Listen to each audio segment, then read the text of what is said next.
लोकतंत्र क्या मजाक बना रहे हैं, लोकतंत्र की हत्या कर रहे हैं, ये उससे ज्यादा कुछ नहीं हो सकता। नहीं, बिल्कुल शांति प्रसाद भट्ट जी, सूरज सिंह नेगी जी ने एक अहम मुद्दा ये उठाया है और गौर करने की बात भी है कि एक सरकार जो 5 साल में एक मुख्यमंत्री नहीं रख पाई, उस पर कि जनता कितना भरोसा करेगी अगर वो मुख्यमंत्री का चेहरा घोषित भी करते तो।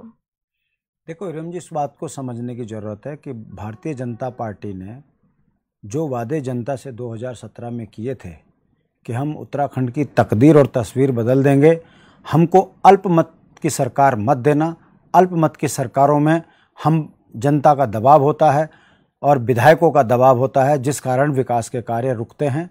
अगर आप हमें पूर्ण बहुमत की सरकार देंगे तो हम इस उत्तराखंड की तकदीर और तस्वीर बदल देंगे। कांग्रेस ने इस राज्य को कर्ज की गर्त में डुबा दिया है। भाजपा आएगी तो कांग्रेस ने जो 44,000 करोड़ का कर्जा हमारे ऊपर थोपा है, हम इसको कम करेंगे। कांग्रेस के भ्रष्ट मंत्रियों पर कार्रवाई करेंगे, लोकायुक्त लागू करेंगे और 50,000 प्रतिवर्ष बच्चों को रोजगार देंगे और उत्तराखंड से पलायन रोककर उत्तराखंड के तमाम ऑफिसों को पहाड़ों में चढ़ाएंगे, राजधानी गैरसैंण बनाएंगे। ऐसे ऐसे जुमले छोड़े थे, जनता ने उन जुमलों पर विश्वास किया और प्रचंड बहुमत दिया। न सिर्फ 36 और 37, जनता ने तय कर दिया कि उत्तराखंड के भाग्य विधाता भारतीय जनता पार्टी को इतना मत दे दीजिए कि इनके पास ना नुकर करने के लिए कुछ ना बचे। ठीक सत्ता मिलने के बाद लोकायुक्त कानून भूल गए, नौजवान बच्चों को रोजगार देना तो छोड़ो, नौकरियां जो लगे हुए थे उनको हटा दिया, पूरा राज्य ठेकेदारी प्रथा में ठोक दिया।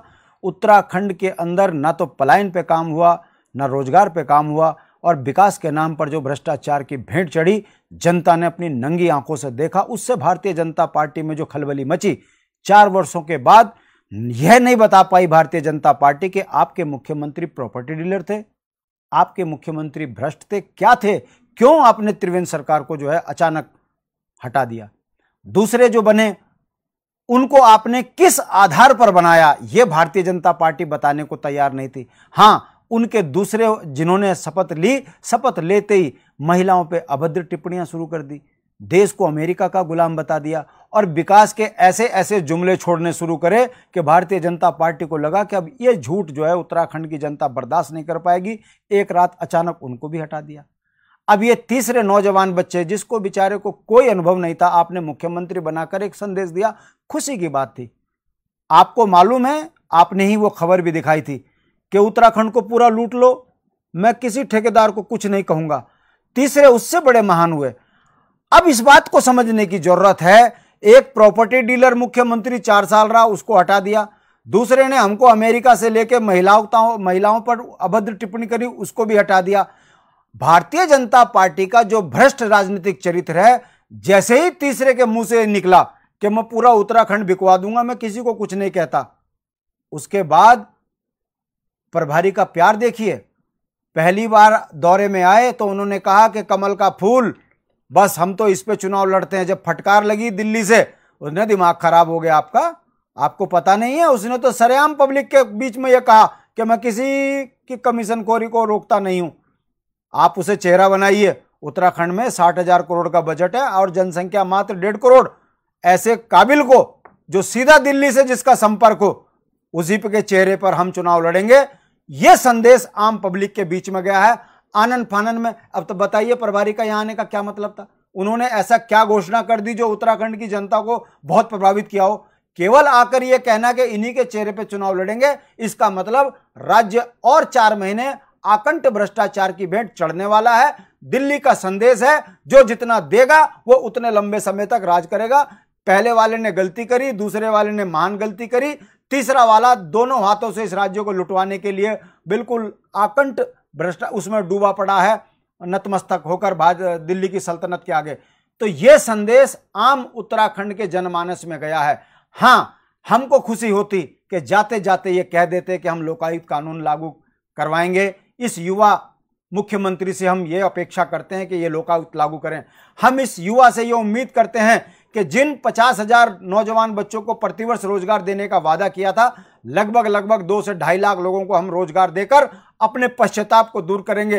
राजधानी गैरसैंण बनाएंगे और पहाड़ से जो पलायन हुआ है, ब्लॉक स्तर पर विकास की सारी योजनाएं इन 4 महीनों में पहुंचाएंगे। तो हमें लगता है प्रभारी इस राज्य के साथ न्याय संगत बात कर रहे हैं। इरम जी, इन तमाम चीजों को हटकर जनता का ध्यान किस और भटकाने का काम किया जा रहा है। अरे भाई, आपकी सरकार होगी, आप किसे मुख्यमंत्री बनाएंगे इसे छोड़िए। आप ये बताइए कि विगत 4.5 वर्षों में आपने किया क्या है। उत्तराखंड को अवसाद के श्रेणी में खड़ा कर दिया है और उत्तराखंड राज्य एक ऐसा राज्य बन गया है जो देवभूमि से आज भ्रष्टाचार की भूमि बन गई है। नेताओं पर विश्वसनीयता लोगों की खत्म हो चुकी है और पूरे भारत में एक बात जाती है कि यार आप उत्तराखंड की बात ना कीजिए। आखंड बेईमान लोग भारतीय जनता पार्टी में और राष्ट्रीय पार्टियों में हैं। तो अब आप बताइए इसमें कौन बनेगा कौन नहीं बनेगा, जब 57 विधायक के बाद भी भारतीय जनता पार्टी उत्तराखंड राज्य को नहीं चला पा रही है। अब इसमें किसी को भी बना लो, क्या फर्क पड़ता है। बनाने से पहले प्रभारी को यह बताना चाहिए था कि 2 मुख्यमंत्री हमने क्यों हटाए। अगर वो बेईमान थे तो कैसे आप नौजवान पर उम्मीद करेंगे कि दिल्ली के मुख्यमंत्री, दिल्ली के इनकी सल्तनत वालों ने क्यों नहीं उनके ऊपर कार्रवाई करी। झूठ बोलते हो। ऐसे बोलिए कि प्रॉपर्टी डीलर के कमीशन में ऊपर कमीशन सही नहीं गया इसलिए हटाया।